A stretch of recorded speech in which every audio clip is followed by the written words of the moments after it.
You're 23 years old, parked outside a Walmart at 1:30 p.m. on a Wednesday, staring at your phone after opening a message from your loan provider. Amount due, $680. Your checking account shows $812.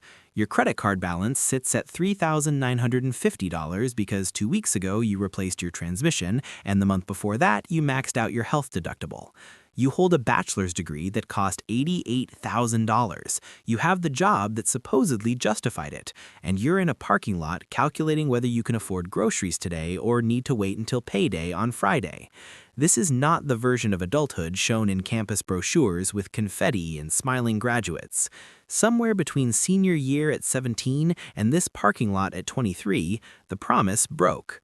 Today, we're dissecting how she landed here, why millions mirror her situation, and what the structure was engineered to accomplish. Because here's the uncomfortable reality.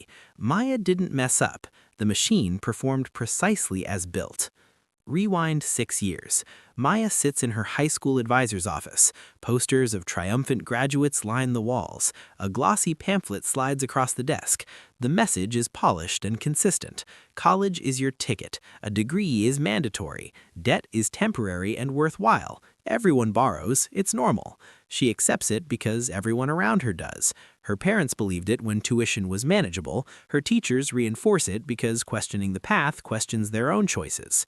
The narrative was repeated so often it felt like physics. So she signs. She borrows. She chooses a safe major, communications. 4 years later, she has the diploma. And now she's outside Walmart doing mental math about eggs and rent. Here's the receipt. In-state public university now averages about $118,000 for 4 years. Out-of-state pushes $192,000. Private schools hover near $240,000. That's the price of a suburban home in many states. Some campuses climb higher. NYU approaches $370,000. USC nears $405,000.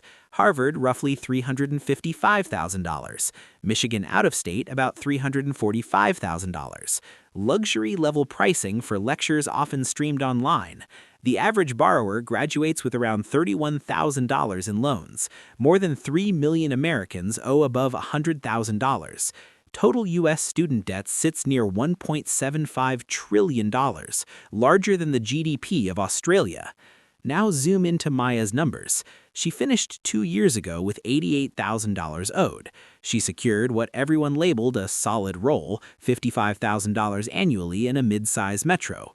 Her loan payment, $680 monthly for 20 years. After taxes, she brings home about $3,550. Subtract loans, $2,870.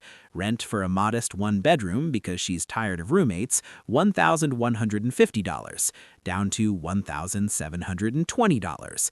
Car payment, insurance, fuel, $480. Now $1,240. Groceries, utilities, phone, internet, $700. Remaining $540. That $540 must stretch across savings, emergencies, social life, healthcare copays, repairs, everything beyond bare survival. When her transmission failed, $900 went to credit. When she needed dental work, she postponed it. A friend's destination wedding, she claimed work conflict. Truth, airfare was impossible. She's 23. She followed instructions. Degree earned, job secured. Yet she's treading water while society shrugs. At 26, she's still renting while peers who pursued trades buy starter homes. At 30, they're building families. She's calculating dating costs. At 34, they've started college funds. She's still paying for her own. At 42, she'll finish repayment, nearly 2 decades servicing 4 academic years. That's not leverage, that's ballast. Borrow $85,000 and you might repay $118,000 over time, roughly $33,000 in interest. Borrow $150,000 and payments can exceed $1,700 monthly. On a $55,000 salary, that devours nearly half of take-home pay. Half your earnings committed to a decision made before full adulthood. Step back further. Since 1980, tuition climbed roughly 155% in real dollars, nearly double general inflation. In 1980, a summer of minimum wage could meaningfully offset a public university year. Today, you'd need year-round full-time work at $20 per hour. The price surged, the advice froze. The promise remains that graduates earn about 75% more lifetime income, but averages hide dispersion. An MIT engineer at $150,000 and a theater grad at $40,000 both inflate the statistic. Engineering starts near $76,000, computer science about $80,000, education closer to $49,000, psychology and arts around $47,000, communications roughly $56,000. Maya borrowed near six figures to earn what many retail managers make. Around 28% of bachelor's programs yield negative ROI.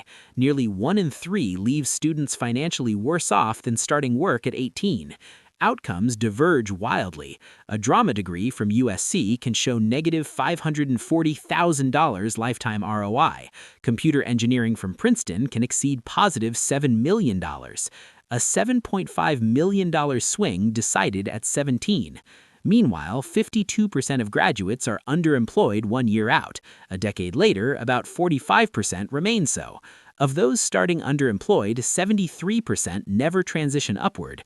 Only about 30% of recent grads secure full-time roles in field. Criminal justice sees around 67% underemployment, performing arts about 62%. They complied, the system continued. Consider opportunity cost. An 18-year-old earning $32,000 annually collects $128,000 over 4 years. Add Maya's $88,000 borrowed, and the true cost approximates $216,000. Invested at 18 in an index fund, that sum could approach $1.6 million by age 40. She didn't just spend tuition. She sacrificed compounding decades. Her $680 payment consumes roughly 24% of take-home pay.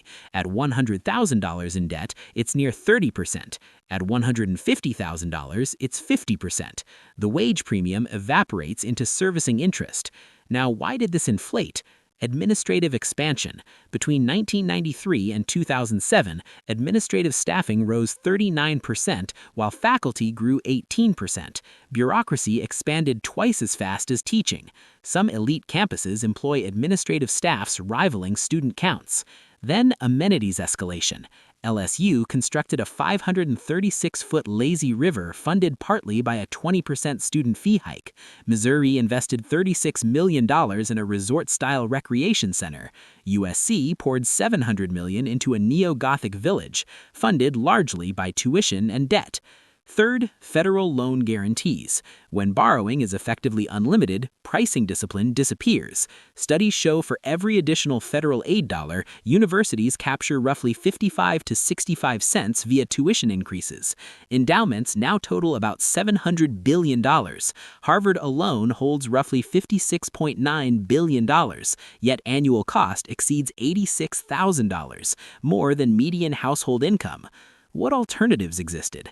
Trade schools often total $5,000 to $16,000. Electricians earn median $61,000. Masters exceed $100,000. Elevator technicians average above $100,000. Apprentices earn while learning, starting near $18 an hour and finishing around $32, with post-completion pay between $70,000 and $77,000, debt-free. Coding boot camps cost about $13,500, with starting pay around $65,000 to $70,000. Google certificates roughly $300. AWS certifications can lead toward $130,000 with experience.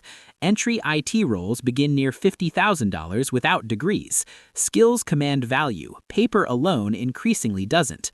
About 25 states removed degree requirements for many government roles. Major firms like Google, Apple, IBM, Walmart, and Bank of America announced similar shifts.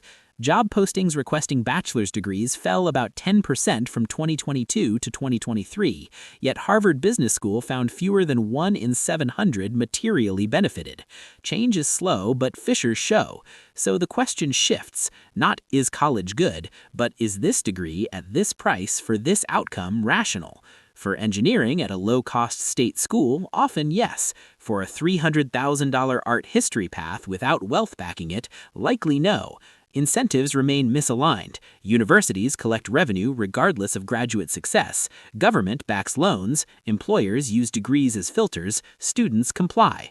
But you can pause. Analyze specific costs, realistic salaries, employment rates, debt load, and alternatives. For perhaps 30 to 40% of current students, leaving might improve long-term finances. College can create mobility. It can also manufacture decades of obligation. 20 years from now, when Maya sends her final payment at 42, no institution refunds the difference if returns disappointed. They were compensated up front. She's still in that parking lot reviewing her balance. She followed directions, she earned the credential, she makes payments, and she struggles anyway. The framework didn't malfunction, it executed exactly as designed.